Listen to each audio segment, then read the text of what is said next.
everyone, I'm Ellie from Nourishment Redacted, and welcome to Lioness Lifestyle Live. This is a show where we honor a keto, carnivore, or a meat-based woman. They share their experience, their healing journey to inspire and bring our community together. And I am Cristie from Meeting Wellness, and as always, it's wonderful to meet with all of you this evening. We've all been inspired by someone's story, and at Lioness Lifestyle, we believe that sharing stories is one of the very best ways to help people who are sick and without hope. Okay, usually this is when Adrian comes on. She's on a carnivore cruise, having a lot of fun, so we can't wait to see her next week. But if you have any questions for our guest tonight, be sure to do what this banner says, QQQ, question, because we want to get your question up there, and we want this place to be a place where we lift each other up and show that healing through diet is possible. I 100% agree, and I'm going to ad-lib a little bit here. That's what was so fun about last week's show, right, Ellie, where there was so much audience interaction. It like really made the show, so that was super fun. So please interact with us in the chat. We really love that. But now it's time for this week's Roar of the Week.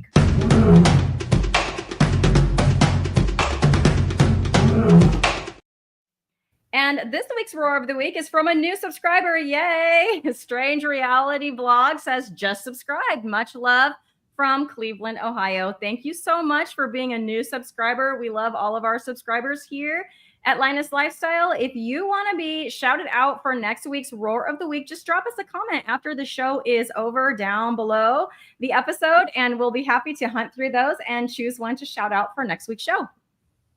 Okay, perfect. So our guest was actually our fourth guest ever. She's back. She's a dear friend of the show. So happy to welcome Neah. Oh,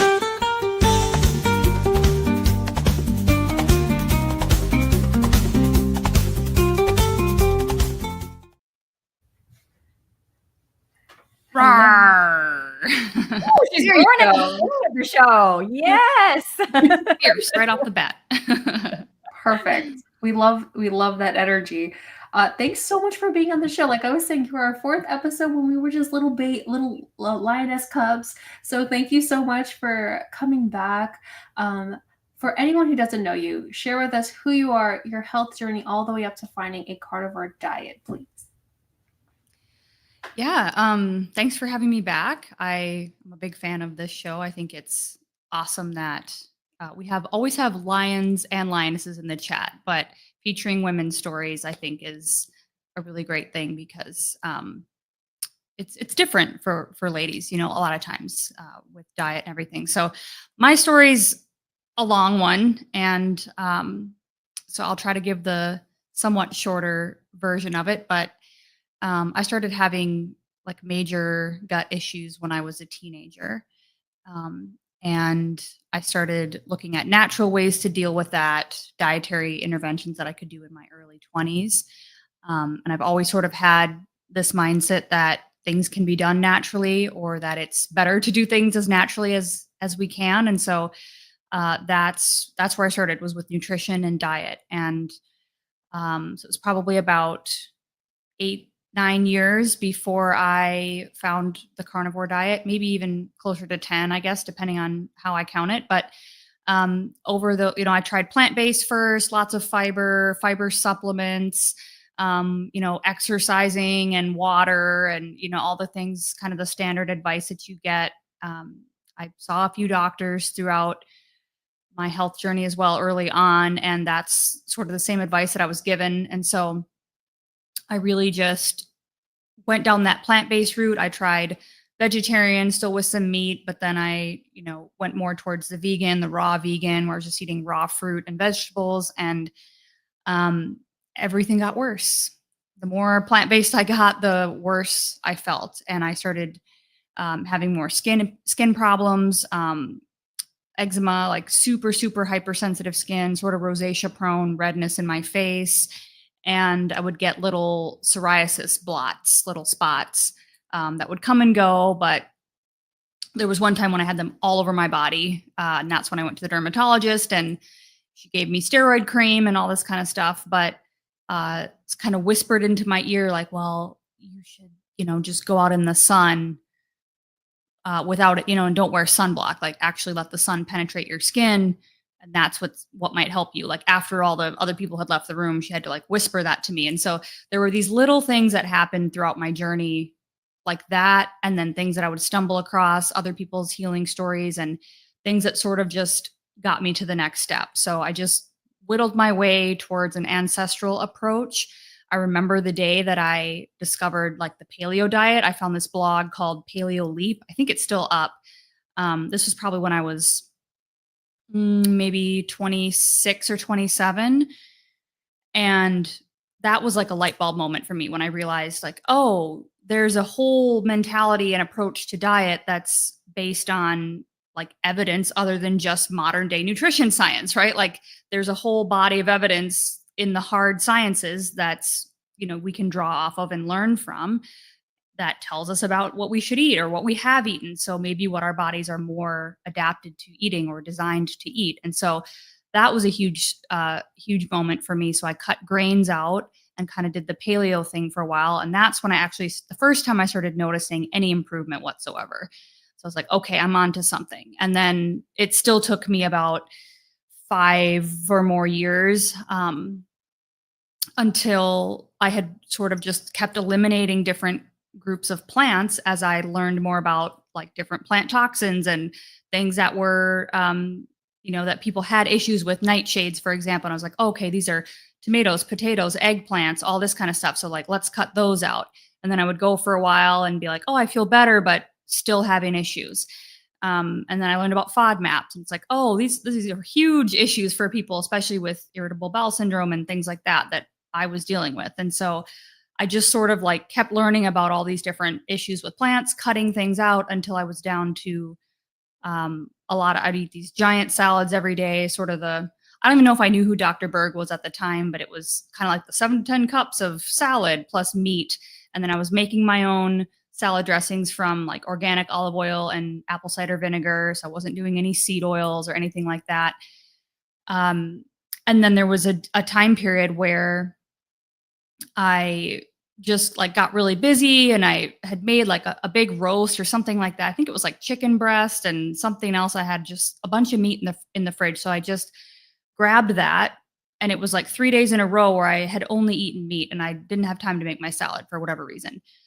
And then it was just like, wait a minute, something's like I haven't had an issue. And at that point I was doing almost daily enemas. I've been doing like in-person colon hydrotherapy treatments with a practitioner.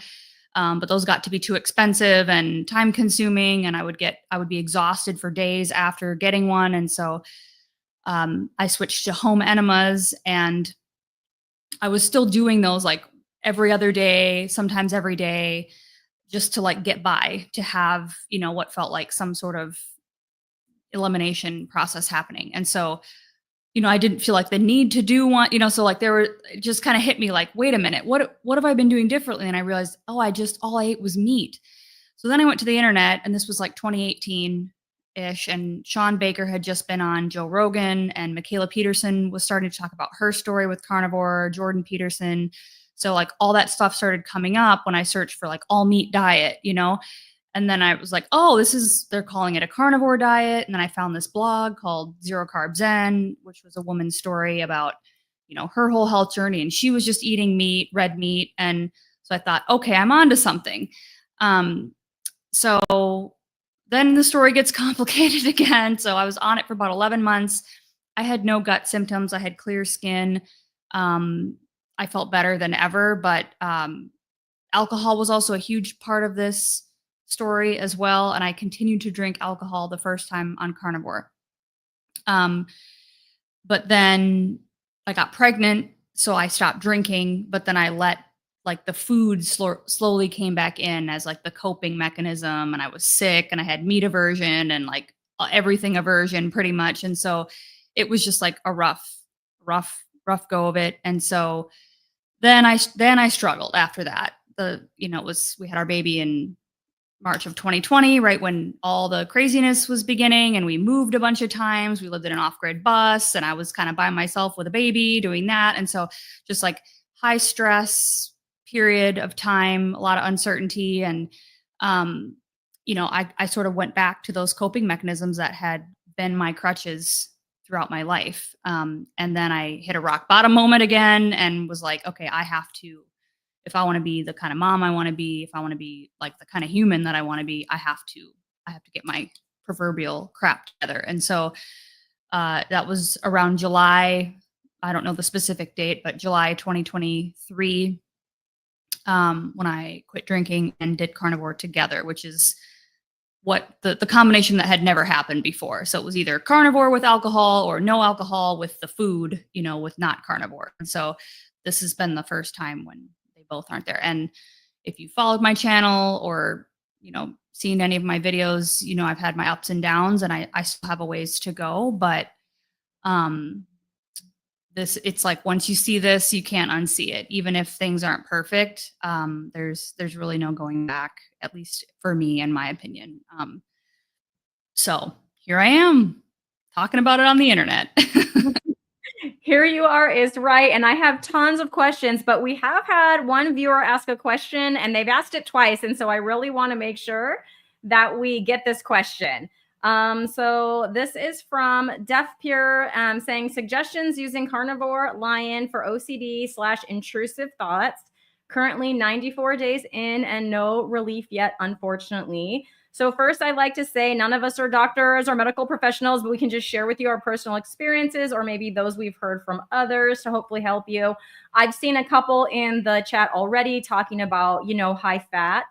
I don't personally have experience with OCD, but I did for sure have intrusive thoughts in the form of social anxiety. So if you don't know my story, it was like I would think about going to the grocery store and all these thoughts would come in my head, like, the people there are going to think you look ugly today. Don't go out in public. What if, you look weird when you're walking, or they don't like the groceries that you're picking, like whatever. All those kind of thoughts would just go through my head. And I would still go to the grocery store because I have a family of 4 and I shop for them. And so I would have to do it, but I would try to get in and out as quickly as possible. And it really, those type of thoughts extended to every social situation, even family gatherings. I wouldn't even want to go there. And I still went to family gatherings out of guilt, but I would hate every minute of it. For me, unlike you, it wasn't very long after going carnivore that those thoughts started to greatly reduce. But I am with the people in the chat that talked about high fat. I would suggest the channel Metabolic Mind, Deaf Peer, if you haven't watched it, because they really focus on a high fat ketogenic, it could be carnivore too, diet for mental health. And maybe they would have some, more suggestions or things like that for you. I know there's doctors over there and they talk about specifically with that. I know for my son with ADHD, it's high fat that was really the key for him. And although his symptoms aren't perfect, as long as he sticks to a nice high fat diet, I'll add extra butter, even though it's like eggs and sausage, I'll add an extra tablespoon of butter. He likes chuck roast. So he's not a big, ribeye eater, but chuck roast is really fatty. And I remember the first time I made it and the leftovers were in the fridge, he was like, what's all that white stuff? And I'm like, that's the good stuff. Make sure it was like the fat, right, that had risen to the top. I said, make sure you take a good scoop of that with it. So when you reheat it, all that's in there, stir it in there and eat that.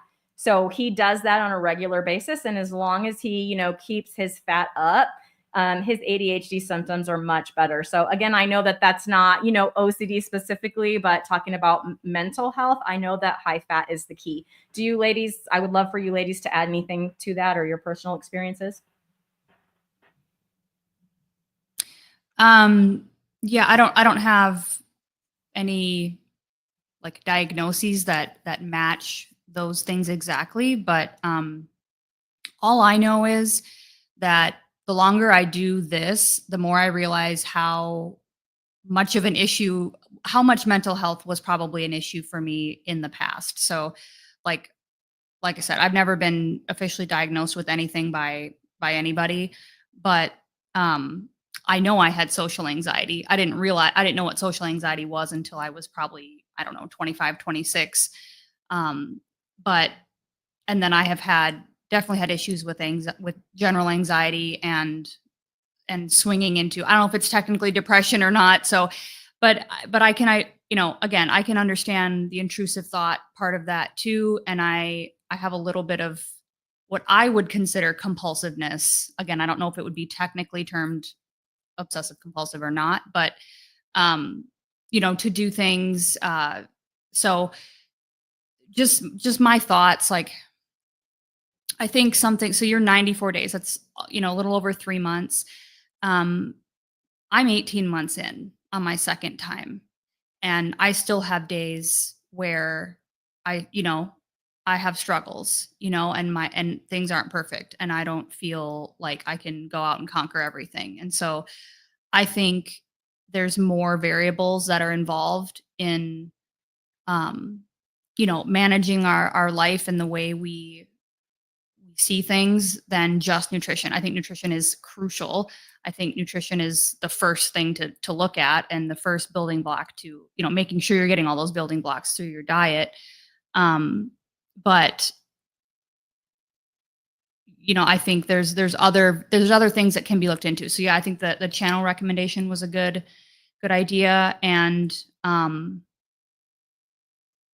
yeah, I guess that's all I have to say. Like, I guess what I was gonna say is, like, I'm 18 months in and I'm still not there yet. You know what I mean? With all of my gut issues and things like that. So, like, sometimes things just take time. And I read a lot of comments. I get comments on my channel, and I see other people comment too, that it's like, oh, it took me 2 years to heal. I'm in year 3. I met a couple people in Wisconsin at the last meetup that came up to me and said, I've been eating strict carnivore for almost 4 years, and they're still having some things. So it's like, don't get discouraged at 3 months, between 3 and 4 months, if everything's not great yet. And I know that's hard to hear, because obviously, you want that stuff to stop. But I hope you have a good practitioner. I'd be curious to know, like, do they know about this? Like, are you able to work with anybody who can, like, help manage medication or anything like that as you continue to improve? Because I think too, upping the fat, our brains desperately need this animal fat. And that's just the total opposite of what we've been taught. And so sometimes it just takes a little bit. So I feel for you. Absolutely. I want to, I'm going to put it in the chat room. We had someone on, she goes by Lady Carnivore. She's part of the SIRS group, and she suffered with OCD, and she came on to Lioness, and she talked about that as well as what they do with the SIRS group. And so I'm going to put that episode down below, because she does talk about how long it took her, if I remember correctly. And I'll also put her Instagram page if you want to follow her, or maybe, see what she maybe could recommend. I don't know. But I agree with everyone, with everything that everyone said. And I didn't have OCD or intrusive thoughts per se, but I did have a lot of mental health issues, and that definitely takes time. Not only just changing your diet help, but also getting to know yourself better, and to really you become more in tune with yourself. And so it can be easier to go through the day by day until you start to feel that lift from the mental illnesses. So I'm going to put that episode in the chat right now. And then I'm going to put her Instagram page. She's really, really nice. So like I said, I don't know if she'll respond if you send her a message, but you can definitely check out the episode that she had with us. I hope that helps. Okay, so Neah. Oh, see, wait, hold on, I have a banner now. I gotta do it. I was being the button pusher, so I was doing through all the tabs and stuff like that. So sorry about that. So I wanted to ask you, so you started off being plant-based, and then you started like going down the ancestral route. How did that feel to go from, like, listening to what, like, all the doctors saying, and then you eventually finding out the answer for yourself? I think that gives a lot of power and a lot of, like, self-reassurance. So I was wondering how you felt about that. How did that feel? That's a great question. And to be honest, I don't think I've ever pinpointed that in my own journey, even though I've told it a bunch of times now, because that really was the moment when it went from more like external to internal, or like, oh, let me follow the advice of everyone else, to a more intuitive approach. Like, obviously I still read a bunch about, like, well, what is an ancestral approach, and what is paleo, and what does that mean, and all this kind of stuff, and what's the evidence for this? But that was a huge turning point because it sort of released me from any bias that I may have had coming in. Like, honestly, I didn't really have a bias when I was looking for health. Like, I didn't want to be vegan, or I didn't want to be paleo. I didn't like go in there with a preconceived, like, this is a healthy style. I was like, I just want to feel good. Like, I don't really care what I have to eat or what I have to cut out. Like, I just don't want to live like this. And so, but there was a belief that was attached, like, oh, well, everybody says plant-based is the best. And I had read all these books. I read a bunch of I was on a big like Andreas Moritz kick. I don't know if anybody's read any of his stuff. And it's like this big giant thick book. And he's right about so much other stuff, but he talks about how like meat is toxic and it gives you colon cancer and all this kind of. So like I had really been like, I had studied so much of that I thought, well, there must be something wrong with me that this isn't working for me, right? Because this is the way to do it, but I'm not responding to that. So like there must be something wrong with me, like more so than there already is. But shifting over to an ancestral paradigm really just, it just released all of that bias. So I was like, now, because like anytime you open your mind up to something new that's like the opposite of what you thought, or you discover that something is true that is the opposite of what you thought, that's actually so freeing, right? Because you're like, number one, what else is like this that maybe I think is true that is the opposite or not true in some form? But then you just like, I kind of get a natural high off that. It's like, I love learning and I love exploring and I love like finding out the next thing. And so it just like opened up this whole new world of like, oh, I can kind of just follow my intuition and trust it, right? Because there's a history of that. Like if humans are primarily meat-based for the most, the time that we've been around, then that must be what's in me, right? That must be, explaining some of these cravings that I'm having, or that must be like, there must be something within me that's going to continue to lead me down that path, right? And so I can actually trust these things that are coming from within more than I thought. I was sort of fighting them before, it's like, well, just eat more fiber, body. Why can't you digest this? And what's wrong with you? And now it's like, oh, I can eliminate things and I can sort of just do this based on all the new stuff that I'm learning, and then try it and see how I feel. And then that's my evidence, right? I don't need to go to studies and to, like gurus and, whoever's going to tell me what to do. So that really was the beginning of my, like the whole intuitive journey to get here. And that's why I always say, like, I didn't come to carnivore because I wanted to be a perfect carnivore, or I thought, oh, carnivore is the way, and so let me do that. It's like the whole thing was just a process of elimination. It was just me following what my body was telling me. And so that's why I trust it, is because, I've tried all the other things too, but you get in tune, like you were saying, with yourself so much more, and you can tell when you're doing things that you're not supposed to be doing. And then if you have the courage to listen to that and to stop doing the things you're not supposed to do, then you can make progress. So I hope that answers the question. Yeah, one of the things I appreciate about you is the growth mindset that you have. And I don't think that I would have the patience to do what you did for 5 years. But to be fair, I also didn't, I think, have the level of healing, or maybe I wasn't aware that I needed, as much healing. And you were given very clear signals from your body, like something is wrong here. But you've been carnivore about the same length of time as I have. And I know you've hit a few roadblocks or stumbling blocks along the way. I would love it if you shared one or two of those with us, and what maybe tweaks you've made that helped. I know sleeping was one. And I know you made some tweaks for that. And then you still continued on with some IBS symptoms and made some tweaks for that. Or I don't know if you want to do both of those, or pick one, or pick something that I didn't even say and just tell us, what you did to kind of push past it or to even improve it. Yeah. I'd say the first major one was sleep issues. That was in about like somewhere around March of this last year, 2024. And it was the weirdest thing to me, because I came into this with, again, never been officially diagnosed, but like bone chilling, like, I don't know how to describe it, like fatigue to the bone, like just deathly tired.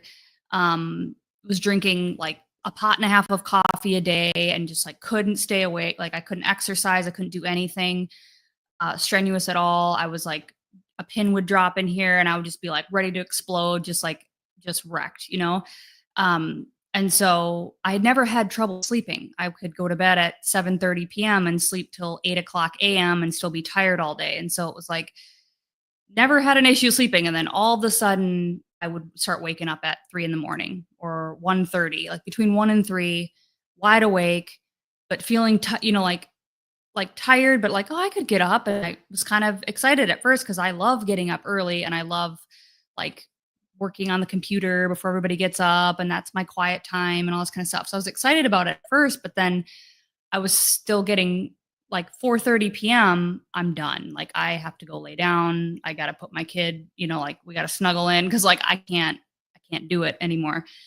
So I knew it wasn't like I'm just running on 6 hours of sleep because I'm fat adapted now and I feel great. It was like, no, there's something off here. And so that's when I pull out my tracking hat, my analytical side and my data junkie costume. And I just sort of go to work and I have graph paper and spreadsheets and, phone apps and stuff. And I just track everything that I can to try to see the pattern. Like there's got to be a pattern of something that's, like, well, what am I eating? So I track my macros. I tracked, when I was waking up, and like the amount I was eating, and I got pretty nitty gritty with all of that.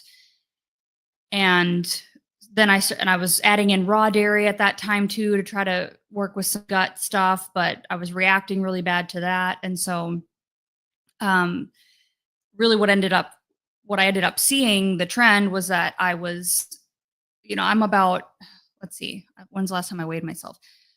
I think back then I was probably about like 130, maybe 125, 130. And so I was eating like 100 and I can't remember the numbers. It was like 140 grams or something of protein. So I was eating like about a gram per pound of my body weight then. And I thought, okay, maybe this is too high. And I wasn't eating high enough fat. And so what I ended up doing was dropping my protein to like 90 to 100 grams a day and upping my fat. So I was getting that 80-20 fat to protein ratio. And within 48 hours, my sleep came back. And I really haven't had an issue with it since, even though I don't eat 80-20 anymore. I probably ate 80-20 for like maybe a month, maybe 6 weeks. But then I couldn't digest all the fat. And like I was taking like raw beef fat from the butcher and putting it in the air fryer. So I wasn't just doing rendered tallow and stuff like that. I was trying to do it, as like real fat as possible. But I couldn't digest all the fat. And so I kind of just backed off to like 70%, then 65% or so. I'd say right now I'm somewhere around 60-40. And I don't have that unless I have stress. Then now I know that it's more of a stress thing. I think it may have been a stress thing back in March, but again, with that, like just really upping that fat ratio switched it for me for whatever reason. And it was like a flip. Like as soon as I got to almost 2 days of 80-20, it was like, oh, now I can sleep.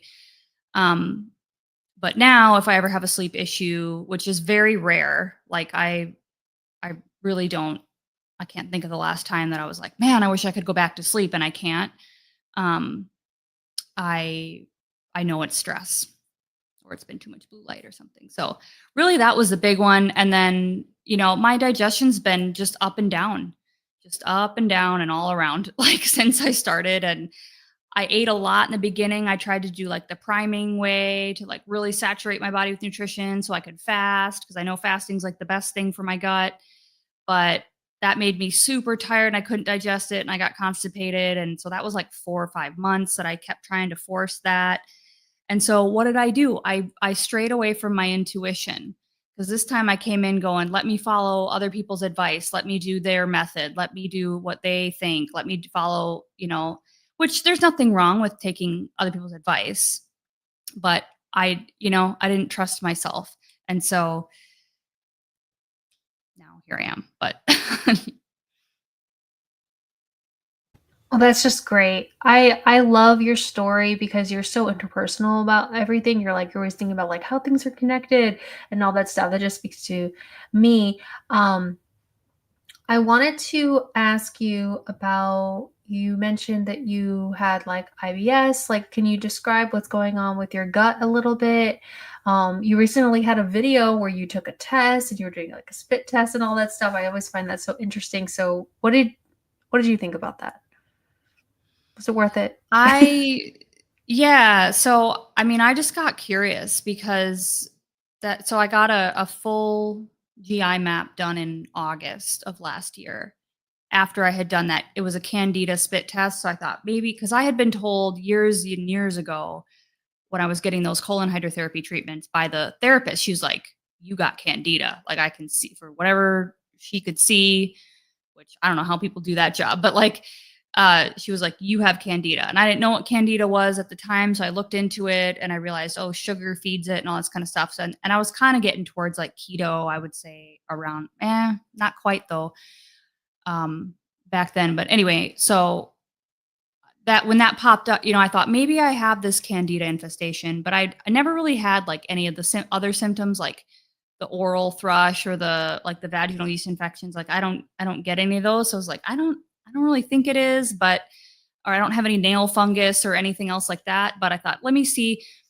And I failed the spit test. And so, if you get the spit results where it lingers like that, like mine did, that all the naturopath people say that that's positive and it correlates with positive test results from a stool test. So I thought, well, let me get one of these stool tests and confirm it, right? Well, it came back negative for candida, which I've also heard that candida is hard to culture. And so maybe a lot of times it won't show up on a GI test when maybe it is positive. So it could still be candida. I don't know. But basically what the test told me is that I have zero inflammation, zero markers for IBD, which was good news. No occult blood, no nothing super scary, but that I had a 10 out of 10 for dysbiosis. And so, this is a whole rabbit hole of how valid are these studies? What do we really know about the microbiome? Can we really judge? As a carnivore, I'm being compared to a standard person on a standard diet, so is that comparison even worth doing? There's a lot of questions about whether these types of tests are even worth it. But I just did it because I was curious. I wanted to see what bacteria are in there, and then I can research them on my own and see if there's anything I can find out. And really, I just feel like everything that's super high on mine is in some way associated with a high carbohydrate or a processed food diet. And so my theory is that because I went cold turkey this time, cut out alcohol, which highly affects the microbiome and hormones and everything else, and cut out all the processed food and the vegetables and all that fiber and everything all at once, that there are still bacteria in my gut that are nope, we're hanging in there for the long haul. We're going to fight. I have dreams about drinking. I have dreams about smoking cigarettes, which I haven't done in probably 20 years. I don't know. It's been so long.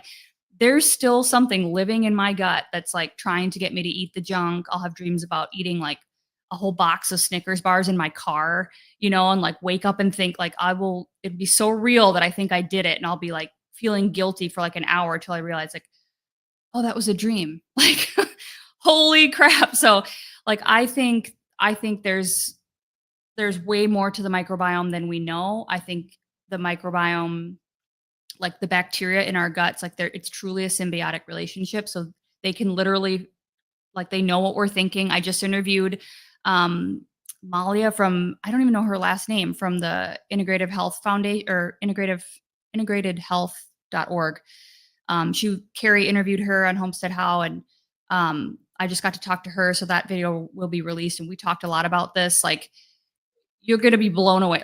These bacteria, they know how to flip your switches. They know how to tune into your emotions, and they'll trigger you, they're a button pusher, they will literally trigger you to try to get you to react so that you'll go to the comfort or to the crutch that you used to do, whether, what type of food it was or whatever. So that's my theory, is that I still just have bacteria that don't want to die. They cause cravings still. And they're trying to hang on because they're living things too. And so just got to stay the course. You know what I mean? Absolutely. This is just a follow-up because it kind of goes in line with it. Sherry asked, have you tried a Dow supplement? No, and I've read a little bit about that, and it's on my list of things I've been doing to try. So I know that they're if people are deficient in that enzyme, then you can have issues. So that I haven't tried it yet, but it's kind of on my radar. Okay, awesome. So Missy says, I can't wait to see that interview, Neah. I loved her interviews with Carrie. I too watched both of those interviews with Carrie, but I'm excited to see that interview with Malia, with you, Neah, as well. So yeah, looking forward to that one for sure. And then we have another question. Well, first of all, we got, there's a super sticker here from Westfield 90. So I wanted to shout that out. Thank you so much for the super sticker. You are awesome. And Barb Harrell, hi Barb, is asking, Neah, I really appreciate your candor and love your data analysis. Are you still struggling with psoriasis along with the gut issues?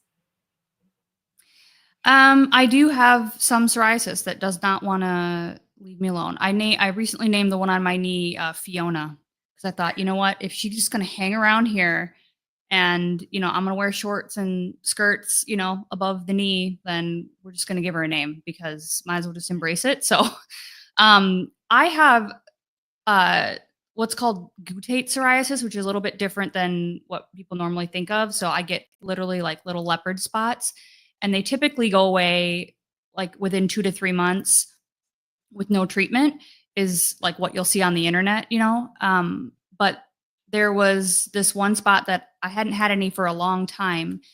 And then I got it. It came on my knee, and I had to think back, when did this thing first appear? And I remembered. And so it's been 2.5 years, 2 years, somewhere around in there. But this was a time when I was probably the most stressed that I've ever been in my life. Barely sleeping, maybe 4 hours a night. We were buried in snow on an off-grid bus, and I was chopping wood for heat and using kerosene and cooking everything from scratch in a 3-inch cast iron pan on a wood stove with a toddler. And Ben was working 16 hours a day.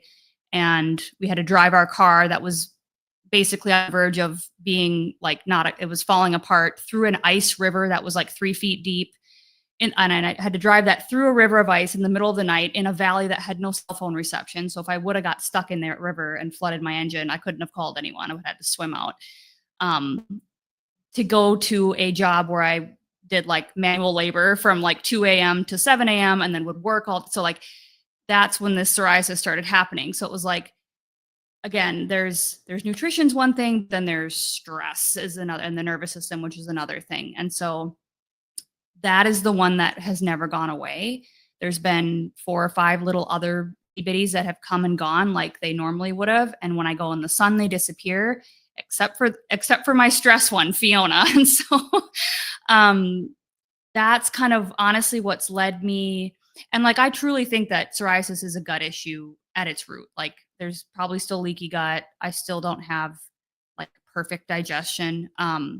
But I think all of that has led me now to realize that I have to look at the nervous system stuff. I've got to look at getting back into this, some somatic practices that I used to do without really realizing that that's what it was. I've done yoga my whole life. The first time I ever went to a yoga class, I think I was maybe 19 or 20, and I immediately fell in love with it. And so I've been doing it consistently,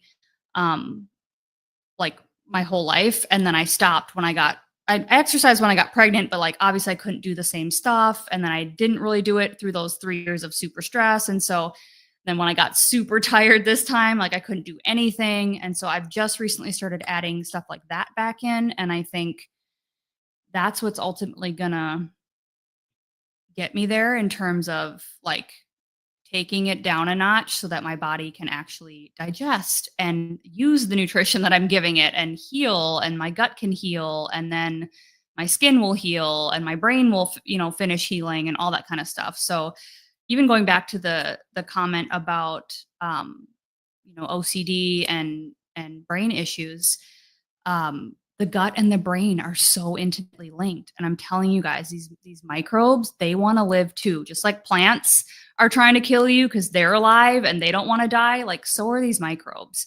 And some of them are like resilient, and they build these biofilms into the wall of your gut, and they can bury themselves in there and hide out, and they can survive wet fasting and all this kind of stuff. So like they're pharmaceutical resistant. So you can take all the antibiotics you want, you'll just destroy the rest of your micro, stuff, and they still live. So it's like, it's no joke. And so, yeah, I think, sorry, there's like 4 tangents in there, but yes, I still have some psoriasis, and I'm just like trying not to put my attention on that, because what you focus on is what you get more of. Yeah, I couldn't agree more. I think we all agree that carnivore does so much for us, but then there's just like, there's some things that we're like genetically predisposed to, or like the incredibly stressful situation. I remember the first time you told me about that. I was just like, you're a survivor. You're a survivor, Neah. You've done so much. I mean, so what am I I'm going to so- do? Give up? No. No, we're gonna keep going. That's awesome. This is David. Hey, David, we haven't seen you in a while. He wanted to know when Carrie's documentary was being released. Do any of you know? I think he said like this year, at the end of this year, something like that. Yeah, I think they're almost done filming a lot of the people, because they were going to film everybody for a year, and then it's going to take probably, I don't know, I would think a year to get everything made and stuff. So I think it's definitely going to be like 2026 is what I remember, but I don't know for sure. Do you know, Cristie? I do not, which is why I kept myself muted. I don't know. I haven't heard anything. Sorry about that. No worries. So on the topic of, kind of what you were talking about, how you want to get back into some of those other practices, and you referenced yoga. And I see that you're wearing your blue blockers right now. So I want to get into a little bit with you about, yes, carnivore is wonderful, but then there's some other things that we can do. And I think as carnivores, a lot of those things we discover, like I discovered and love grounding. So I love to go get my feet, in the grass and take off my glasses, because they will get dark in the sun. So I take them off, let the sunlight in there, and just, I feel so peaceful when I do that. And who knew that would be something, that I would enjoy. But I would love for you to sort of highlight some of the things that you've tried and how they've maybe worked or haven't worked for you. Yeah, I think kind of like when we were talking earlier about, once you see it, you can't unsee it. You see, oh, the whole diet paradigm is wrong. And this is, even if not everybody has to be carnivore, but it's like everything we've been told about seed oils and processed food and sugar's not addictive. It's just you, and there's something wrong with you, like all that's false. And so that, like, my curiosity started to peak again. It's like, well, okay, what other things are weird that I'm doing that I don't know that I'm doing, that are probably hurting me in some way? And, I'd kind of known about the blue light thing and the circadian rhythm and all this kind of stuff, which that was one of the main pluses about like the off-grid experience we had, is like, when you have to make your own electricity, or you're relying on solar and generators for stuff, like, you don't waste anything, and you don't turn on electricity at night, really, unless you absolutely have to. And so it's like, you really get in tune with nature. And that was the cool thing, was like, going to bed every night, pretty much no matter what season, when the sun was going down. And I still to this day have like the sunrise and sunset on my watch, because it's like, then I want to put these on, or like, because that used to be how I would know, like, well, got to have everything done by 7:02 because that's when the sun's going down, you know? So like that's kind of when I first started learning about it. And then I realized, okay, now that we're not in that environment, like I'm staring at my computer or I'm looking at my phone at night, and this blue light, I think there's a Kelvin scale, which is like the measurement of the light. And I'm probably like butchering the numbers here, but I think like a standard computer screen is like 4,500. Somebody will have to fact check me on this. Kelvin. Anyway, it's way higher than the natural sun is on the brightest day, longest brightest day of the year. So on June, whatever, the summer solstice, when the sun is high, it's the brightest day ever. Even the sun is not as bright as our computer screen. So there's not even as much blue light coming in. Like our computers are like, our brains don't know how to process that, I guess is what I'm saying. And so think about doing that at night, right? After it's dark and you're staring at this screen that's basically telling your brain it's brighter than the brightest day at noon, you know, in the summer or whatever. That's going to mess some things up. You know what I mean? Because your brain is literally getting signals of like, oh, I should be awake. I should be out like getting ready to do this. We should be moving. Like I should be doing all this stuff. Right.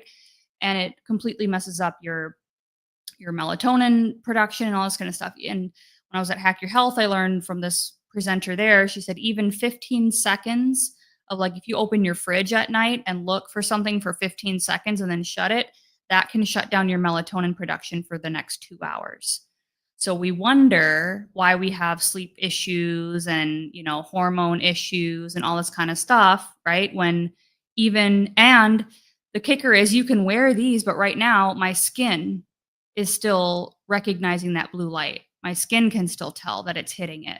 So, you know, honestly, I don't know how much good these do compared to it, but like, I think they do something because I notice a difference. But there's all kinds of things like that. So I've really tried, and I'm definitely not perfect at this, but I've tried really hard to be more mindful of that. That's one reason why I stopped streaming at night. I'm giving you all a pass here because I love love you, lionesses. But you know, like I've been doing the Carnivore Mastermind and my weekly stream at night, and I'm like, I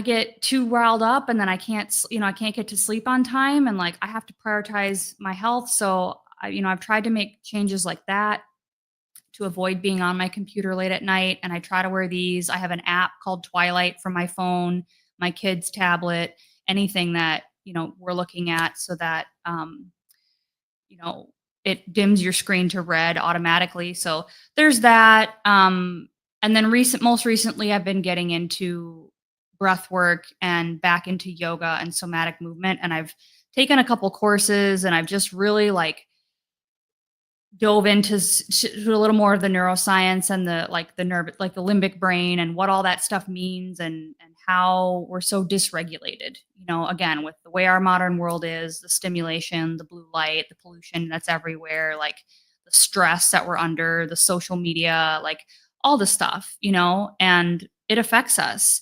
And I think if we don't have our stress under control and we don't have real, like helpful, tangible ways to regulate ourselves in the moment. Like I just had to practice it today. I told Ellie before I came on here, like I had one of those days today where I was like, you know, I hit that spiral and it's like, down you go. And then you're sitting on the bathroom floor crying, going like, how did I get here? You know? And it's like, but today I did, for the first time, I actually practiced some of the things that I've been learning, and it helped. And so like, for those times in life when nutrition just isn't enough, you know, or like life is just going to be stressful, or you just have one of those kind of days, you know, having the tools to cope in a healthy way instead of turning to alcohol like I used to, or turning to food to comfort myself, or turning to media to numb out and over, you know, just, you know, I don't want to think about this, so let me go distract myself with swiping over here and comparing my life to a bunch of other women's lives, you know, like that doesn't help. So it's hard to change that stuff though, because we're so wired to want, like, instant gratification is so much easier for our brain to be like, yes, give me more of that, you know, like that instant pleasure, that instant gratification. And that's the way a lot of our stuff is set up. And so it really takes some effort to kind of move away from that. But more I do that, the less media I consume, the less multitasking I try to do. That's another big one. I've stopped like trying to multitask as much as I can, and just like be present and focus on what I'm doing. Like simple things like that are just, I feel like, really powerful. Too much typing. That is so amazing. I love you, girl. You speak to my soul so much, because it's like there are so many things that before I started eating this way, it was like numb it, disassociate, don't pay attention to it. And it just all comes back to our gut health and how we live our daily lives and what we put in our systems. Like everything's so connected. We are having so many questions tonight, which I love. And I know we're coming up on the hour soon, so I want to throw these out here. Sherry sent you $4.99, and she says, have you tried roasted marrow on your skin? That and daily red light has been a game changer. Big hugs. Thanks, Sherry. Hope you're doing good out there. You know, I have heard you tout all of the benefits of bone marrow, and I have like 3 or 4 packs in my freezer, and can you believe I have not taken them out yet and roasted them? Oh. And it's that time of year. I should have been doing it too. So I did when I first did Lion last January, in not this past one, but the year before, I did a lot of bone marrow and I really liked it. What was my only thing was like, I felt like I did all these bones and then like only a little bit came out. And I was like, that was a lot of work for not a whole lot of reward. So maybe I just need to reframe that instant gratification mindset, right? And be like, just roast the bones anyway. Side note, this has nothing to do with it, but where Ben works right now, he does this super fancy sushi, and they literally take a roast. They have these bones, marrow bones, sliced in half. So like it's just a half bone with marrow. Then they take a blowtorch and they literally like blowtorch this marrow so it drips down and drops all over their nigiri before they serve it. And it's like, you know, it's like flare kind of sushi. And it's so cool. And I'm always like, just get me some, like, take some of those, some of those bones in your pocket when you come home. Like, because I want to just scrape it all out the middle. Like, that'd be so much easier. But I'm pretty sure that's not legal to do. So I will try. Darn it. All right, Chris, go ahead, Cristie. Yep, we have one more question that I wanted to highlight here. So John is saying, I find myself wanting to go the way of Paul Saladino when it comes to light, chemicals, soaps, etc. What do you all use for soaps?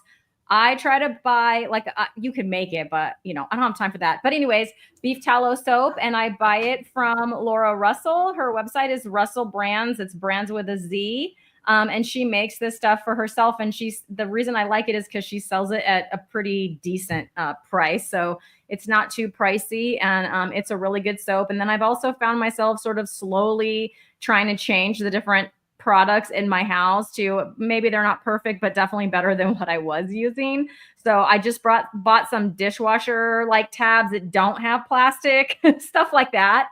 Healthier shampoo. I've tried the beef tallow shampoo and I just didn't like it. So I kind of compromised and went with the, I think it's the Native brand, which has got to be better than what I was using.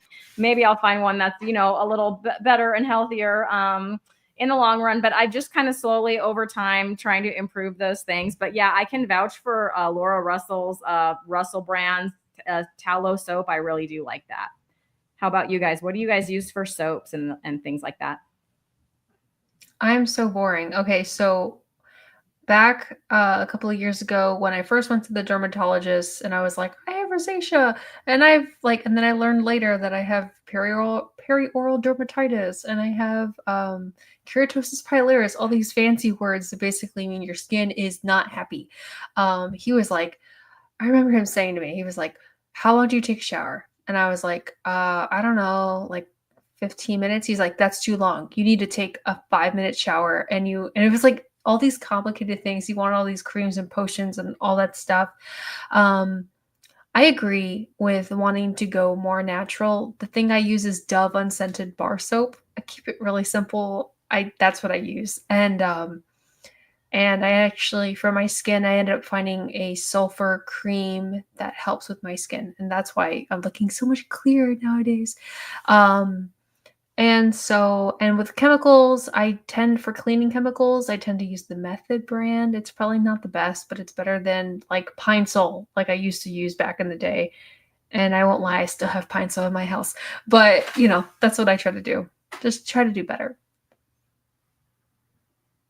I'm in the same boat. All of us in my family, like Ben and Ellie, they both have super sensitive skin. And so I bought this like natural brand off of Amazon because they were reacting to the soap we had before, which I thought was kind of more natural, but then the super fancy natural brand, they both broke out from that one. And I didn't. So I was like, I don't know what's going on here, but usually I'm the sensitive one. So yeah, we just, I buy some stuff from Laura, too. And her tallow soaps are really good. But yeah, like I still color my hair. I still wear some makeup, like I'm sort of one of those people that's like, I still want to live a little bit, like I still want to have some fun, and try to be healthy, so I'm in the middle on that one. But yeah, I think the more you can do, the better. Ellie, do you want to shout out Neah's social media? And then I will spin the wheel. I got the wheel all ready for you, Neah. Okay, perfect. So obviously everybody needs to go check out. I have your chat open because I was trying to answer that one comment. Let me scroll down. I do have your membership site. So I want you to talk about your membership site, what you're offering, and that beautiful community that you're building over there, please. Yeah, and I haven't really been able to pay attention to the chat, so I'm sorry. Hi everyone, y'all are funny. I just saw cream of bacon soup. I was like, why don't I know about that? Okay. Anyway, on topic. So yeah, I've been putting this together because I really want to bring more of the mind body stuff to the carnivore space. Cause that's what, again, like all these light bulbs went off in my head, like, oh, this is the other piece that just has so much to do with how we feel, how we regulate ourselves, how we can actually digest and use all of the great nutrition that we're doing. So I have a yoga background. I'm also certified as a personal trainer, or I was certified as a personal trainer.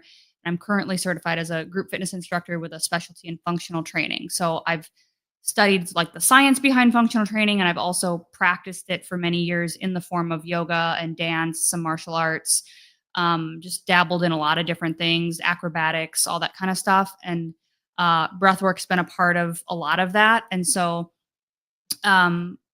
I just wanted to start creating some classes and courses and ways for people to have some off social media community that offers, from a carnivore lifestyle perspective, some of this personal growth. There's some spirituality in there because I can't help but get spiritual on y'all. I know that's not everybody's cup of tea. I know you're supposed to avoid that in politics, but spirituality is a big part of my journey as well. And I think having faith in something bigger and more powerful than you as an individual is a big part of healing. And so really all of that's involved. So I have a monthly challenge group that's $29 a month where I do 4 live master classes on a holistic lifestyle topic. So January was all about connecting to your core values, kind of finding your why again, like figuring out like, why am I doing this? Who am I? Connecting goals to values instead of goals to like metrics only or outcome only or striving only, which can be very achievement based and not satisfying. So that's kind of what we did in January. This month is like the self-love challenge. So we're learning about like the biochemistry of self-love, like how our neurotransmitters are actually stimulated and engaged when we do acts of self-love, when we engage in breath work and movement and different somatic practices. We're talking all about nervous system regulation. There'll probably be a part 2 in March because there's so much to talk about. And then I create custom fitness classes, movement classes that go with the theme of each month. So that's included there. And then if you don't want like all that in-depth crazy stuff, which I think is fun, crazy stuff, then there's just a basic $19 a month fitness membership if you just want the classes. And there's my channel. So there I am. Fantastic. Thank you so much. I did put a link in the chat room. So everyone, please go check out. Obviously, she's at Neah's Way on YouTube. She has amazing videos. That's how we found her when she first came on Lioness all those years, or not years ago, all those months ago. I think 1 year. Wow. All that year ago. All that one year ago. Well, it's my turn to share my screen now with everyone because we have a meaty wheel and we like to spin it and give our guest a random question. So I hope you're ready, Neah. Here we go. Ready.